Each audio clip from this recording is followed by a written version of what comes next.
آپ روزے رکھے. اب ایک تم شوال کو عید کا دن آیا, کوئی اگر کہے کہ میں رمضان میں روزہ رکھتے رکھتے عادت ہے, میں آج عید کے دن بھی روزہ رکھوں, یا بقرعید کے دن, عید الاضحیٰ ہے, بقرعید کا دن ہے, سارے لوگوں کے پاس قربانیاں ہوئی, سب گوشت پکا کے کھا رہے ہیں, یہ بولا نہیں میں آج اللہ کے واسطے روزہ رکھنا چاہتا ہوں, تو کیا بولیں گے اس کو؟ کہ کیا کہیں گے؟ بھائی بہت اچھا کام کر رہا ہے, عید کا دن ہے, روزہ رکھ رہا ہے, بڑی متقی پرہیزگار آدمی ہے, یہ کہا جائے گا؟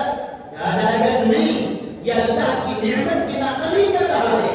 اللہ کے لیے جو تم نے جانور ذبح کیا ہے, اب یہ تو ہونا چاہیے کہ یہ جانور جب اللہ کے لیے ذبح کر دیا تو آپ نہیں کر سکتے, لیکن اللہ کی طرف سے اجازت ہے. جانور جب اللہ کے نام پہ ذبح ہو گیا, کہا کہ گوشت تم بھی کھاؤ, تمہارے رشتے داروں کو بھی کھلاؤ, تمہارے غریبوں کو بھی بانٹو. تو مطلب یہ کہ اللہ ہماری ضیافت کر رہا ہے, اللہ تعالیٰ ہمیں کھلانا چاہتا ہے, اور ہم روزہ اس دن رکھ کے بیٹھے, یہ نعمت کی ناقدری ہے. اسی لیے عید کے دن روزہ رکھنا حرام. آپ آج روزہ رکھنا چاہ رہے رکھیے, کل رکھنا چاہ رہے رکھیے, لیکن سال میں 5 دن ایسے ہیں کہ جس دن آپ روزہ نہیں رکھ سکتے. یہ رمضان شریف اور باقی وہ ایام تشریف میں روزہ نہیں رکھ سکتے.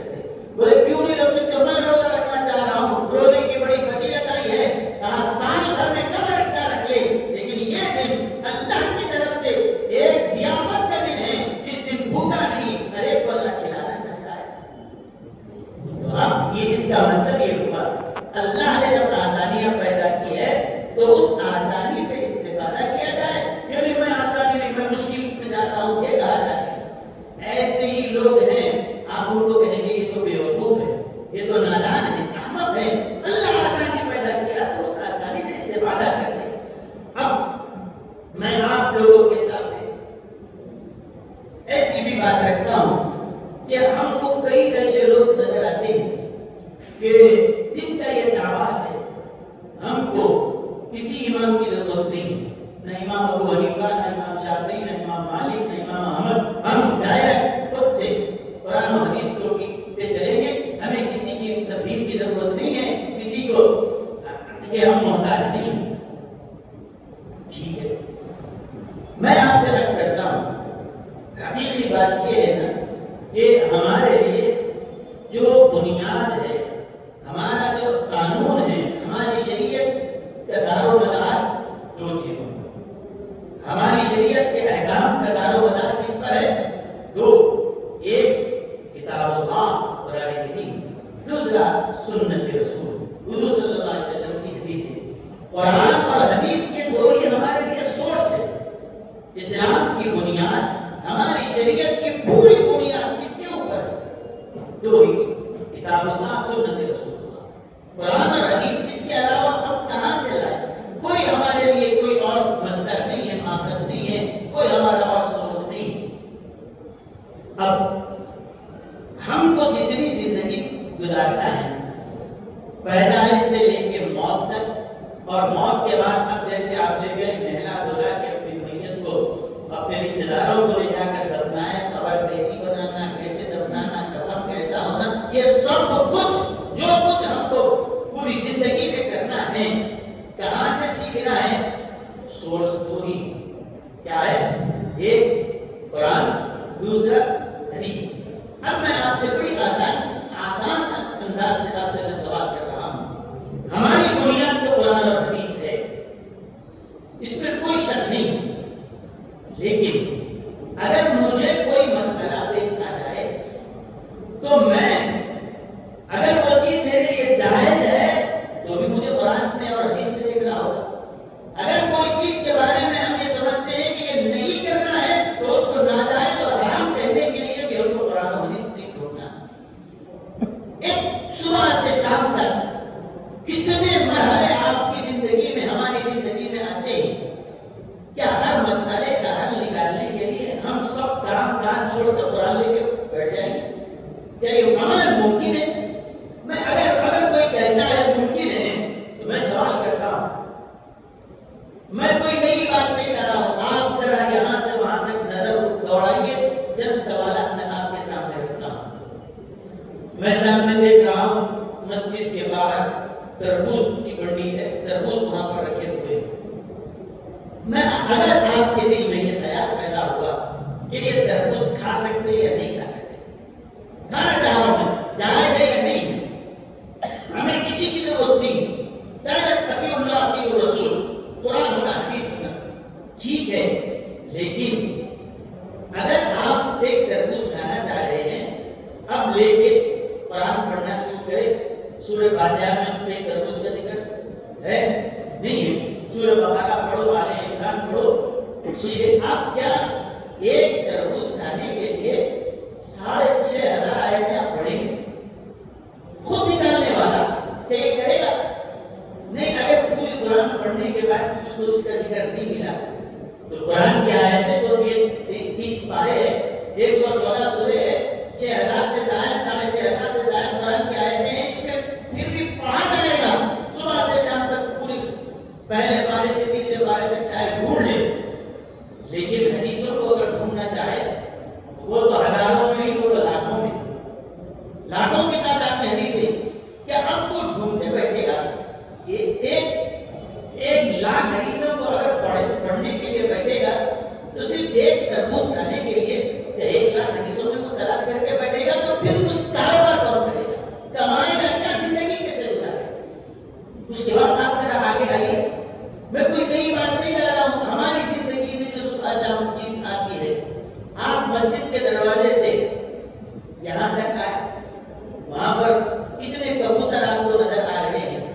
کوئی اگر آپ سے پوچھے کہ یہ کبوتر کھا سکتے یا نہیں کھا سکتے، جائز ہے یا نہیں کبوتر کا گوشت کھانا، تو ہمیں بھی تو کسی سے پوچھنا نہیں ہے، کسی امام کی بات نہیں ماننا ہے، مجھے تو ڈائریکٹ قرآن و حدیث، اب پڑھو قرآن پہلے پارے سے 30ویں پارے تک، اس میں نہیں ملا تو پھر 1,00,000 2,00,000 3,00,000 جتنے حدیثیں کا ذخیرہ ہے سب کو دیکھ کر بیٹھے گا۔ تو اب یہی کام اگر یہ کرتا بیٹھ جائے گا، وہ اصحاب وہاں پر پوری کرسیوں پہ بیٹھ کے نماز پڑھ رہی ہے، ان سے پوچھو کہ آپ جو کرسی پہ بیٹھ کے نماز پڑھ رہے ہیں کیا آپ قرآن میں پڑھے کبھی یا حدیث میں کبھی پڑھے کہ یہ حضور علیہ السلام نے آپ کے صحابہ نے کبھی کرسی پہ بیٹھ کے نماز پڑھی تھی؟ مسئلے کا حل کیسے نکالیں؟ اگر آپ وضو کر کے آ رہے تھے، کبوتر آپ کے اوپر پیٹ کر دیا، کبوتر کا کی گندگی آپ کے اوپر لگ گئی، کیا تھوڑی لگی؟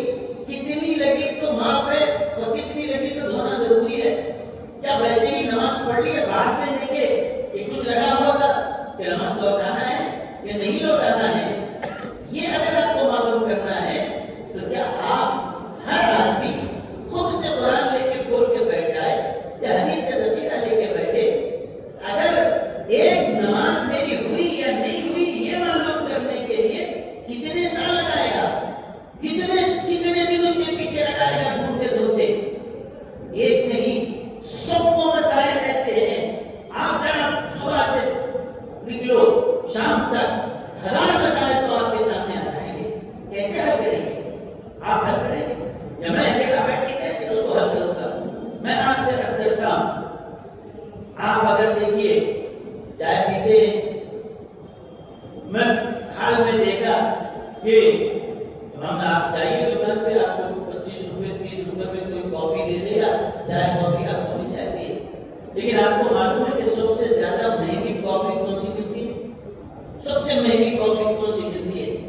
وہ کافی ہے کہ وہ خاص قسم کی کاشت ہوتی ہے، وہ کافی کے بیج لے کر ایک جانور کو کھلایا جاتا ہے، ایک جانور کو کھلایا جاتا ہے، جیسے منگوس جیسا ہوتا نا ہمارا، آپ دیکھتے ہو کہ منگوس کی طرح ایک جانور ہے، اس کو کھلاتے ہیں کافی کے بیج، وہ بیج نکل لیتا ہے، اس کے پیٹ سے گزرتے ہوئے وہ بیج جب وہ پوٹی کرتا ہے اس کے غلاظت کے ساتھ، پھر کافی کے بیج ویسے ہی نکلتے ہیں، پھر اس کو دھو کر وہ جو بیچی جاتی ہے، دنیا کی سب سے مہنگی کافی وہی ہے جناب، جس کو پروسیس سے گزارا جا رہا ہے ایک جانور کے پیٹ میں جا کر اور اس کے غلاظت کے ساتھ نکلتا ہے، اس کے بعد اس کو صاف کر کے آپ خود بھی بولو اس کو فلٹر کیے، پیوریفائی کیے، جو کرنا ہے کر دیا، اب اس کے بعد لے جا کر اس کو بیچا جا رہا ہے۔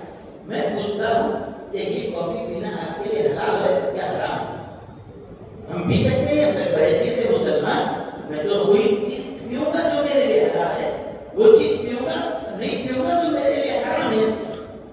کیا کریں گے آپ ایسی صورت میں؟ آپ کتنی جگہ نہیں دیکھتے، ہر تھوڑے دن کے بعد آپ اعلان کرتے ہیں مریضوں کے لیے بلڈ کیمپ لگایا گیا ہے، خون کا عطیہ دیجیے. جائز ہے ناجائز ہے ایک الگ فتاوا ہمارے موجود ہے، میں اس کی بات نہیں کر رہا ہوں. میں ایک عام آدمی سے پوچھتا ہوں کہ وہ اپنا خون کسی کو دینا چاہتا ہے. میں آپ سے عرض کروں، ایک آدمی کا غیر آدمی کا خون ہے اور لے جا کر کسی عورت کو چڑھایا جا رہا ہے، وہ اس کے لیے کوئی محرم نہیں ہے، غیر عورت. اور ایک شاید وہ کسی کافر کا خون ہوگا، کسی غیر مسلم کا ہوگا، اس کا خون نکال کر کسی مسلمان عورت، ہو سکتا ہے کہ ہمارے ہی خاندان کی کوئی عورت ہو، اللہ نہ کرے کہ کسی کو ویسی ضرورت پڑے، لیکن اگر ضرورت پڑے تو کسی غیر مرد کا، کسی کافر کا بھی، غیر مسلم کا خون نکال کر کہ مسلمان عورت کو کیا کسی نامحرم کو چڑھایا جا سکتا ہے؟ دنیا میں یہ تو ہو رہا ہے، لیکن کیا یہ جائز ہے یا ناجائز؟ کسی کا گردہ فیل ہو گیا، دوسروں کا گردہ وہ ڈونیٹ کر رہا ہے، نکال کر ٹرانسپلانٹ کیا جا رہا ہے، وہاں پر اس کو دوسرا گردہ لگایا جا رہا ہے. اب اگر قرآن لے کے پورا کھول کے بیٹھے کہ اپنے اعضاء ڈونیٹ کر سکتے ہیں یا نہیں، کڈنی ڈونیٹ کر سکتا ہے یا نہیں، پوری حدیثوں کے لاکھوں کے ذخیرے کو پڑھنے کے بعد کیا اس فیصلے پہ پہنچے گا؟ میں اگر پوچھوں تو کہہ کر کہ نیل گائے کا گوشت کھا سکتے ہیں یا نہیں کھا سکتے؟ آپ کہہ رہے ہیں کہ کبوتر کا گوشت اگر کھا سکتے ہیں تو پھر فاختہ اور مینا چیل کا گوشت کھا سکتے ہیں نہیں کھایا جا سکتا. کیا کریں گے آپ؟ زندگی میں صبح سے شام تک ہزاروں مسائل. اگر آپ سے پوچھو ہر ایک کلر کے کپڑے پہننا مرد کے لیے جائز ہے یا ناجائز ہے، کیا آپ قرآن کی 30 پارے بس صرف یہ ڈھونڈنے کے لیے لگا دیں گے؟ صرف یہ ڈھونڈنے کے لیے لاکھ 2 لاکھ حدیثیں پڑھتے بیٹھیں گے کہ مرد کے لیے یہ کپڑا جائز ہے یا ناجائز؟ ہرا ختم، ہرے کا سوال ختم نہیں ہوگا. کوئی پوچھے گا کہ پیلا پہن سکتے یا نہیں، پیلا آپ ڈھونڈنے بھی نہیں پائیں گے. کوئی پوچھے گا کہ کالا پہن سکتے نہیں، کیا چیز ہے؟ کسی کے بال سفید ہو گئے، کون سا رنگ لگا سکتا ہے، کون سا رنگ نہیں لگا سکتا؟ اب اگر دنیا کو اگر اس طرف ڈالا جائے، ہم کو کسی کی ضرورت نہیں ہے. قرآن کا ترجمہ ہو چکا، حدیث کا ترجمہ ہو چکا ہے، ہر چیز ہم قرآن و حدیث سے دیکھ لیں گے. ہمیں کسی امام کی ضرورت نہیں ہے، ہمیں کسی فقہ کی ضرورت نہیں ہے. تو اب میں بتائیے، بولنا جناب بہت آسان ہے، لیکن کیا عملی زندگی میں آپ یہ کر پائیں گے؟ ایک ایک مسئلے کے لیے سالوں سال بھی اگر بیٹھ کر ڈھونڈنے لگ جائے، پھر آپ کی حیثیت یہ ہے کہ قرآن جس میں آپ ڈھونڈ رہے ہیں وہ عربی زبان میں ہے اور آپ کو خود عربی نہیں آتی، حدیث عربی زبان میں ہے اور آپ کو عربی نہیں آتی. عربی سیکھیں،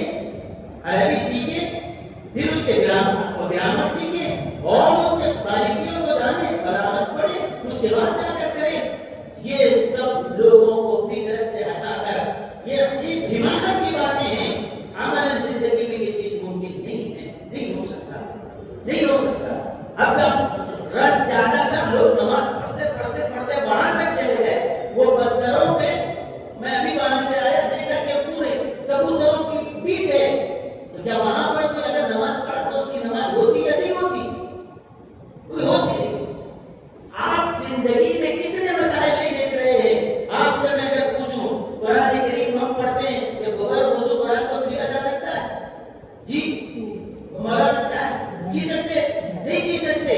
اب میں آپ سے پوچھتا ہوں کہ بغیر وضو قرآن کریم نہیں چھی سکتے، تو میں یہاں پہ قرآن کھولا، اگر مجھے یہ سبق پلٹانا ہے تو کیا وضو کی ضرورت ہے اس کو چھینے کے لیے؟ یہ قرآن کو میں پڑھ رہا ہوں تو اس میں میں پیج پڑھ رہا ہوں کہ بے وضو چھین سکتا ہوں یا اس کے لیے بھی مجھے ضروری ہے وضو کرنا؟ آپ کہیں گے چھو سکتے ہیں، ہم کہیں گے دلیل کے بغیر بات نہیں. آپ کہیں گے نہیں چھو سکتے، دلیل کے بغیر بات نہیں. دنیا میں سینکڑوں صبح سے شام تک ایسے مسائل ہیں. اگر آپ نماز کے لیے یہاں تشریف لائے ہیں، کیا کریں گے؟ سیدھا گئے، وضو خانے کو گئے، وضو کر کے آ گئے. اگر آپ ایسی جگہ چلے جائیں آپ کو پانی نہ ملے تو کیا کریں گے؟ بولیے، آسان تیمم کریں گے. لیکن اگر ایسی جگہ چلے جاؤ، تیمم کب ہوگا؟ جب مٹی ہو یا مٹی سے بنی ہوئی یہ دیوار ہے اس پہ ہو سکتا ہے کیونکہ مٹی سے ہی بنی ہوئی ہے، دیوار پہ تیمم ہو سکتا ہے، مٹی پہ تیمم ہوگا. لیکن اگر آپ پلین میں سفر کر رہے ہو، وہاں کی ٹانکی خالی ہو گئی، پانی بھی نہیں ہے اور تیمم کرنے کے لیے کوئی مٹی بھی نہیں ہے، اب نماز کا وقت آ جائے تو کیا آپ تیمم کریں گے؟ وضو تو کرنے کے لیے پانی ہے نہیں، تیمم کرنے کے لیے کوئی مٹی ہے نہیں، کیا آپ نماز کا وقت آئے کیا کہیں گے آپ؟ نہیں، نماز چھوڑ دو، بعد میں زمین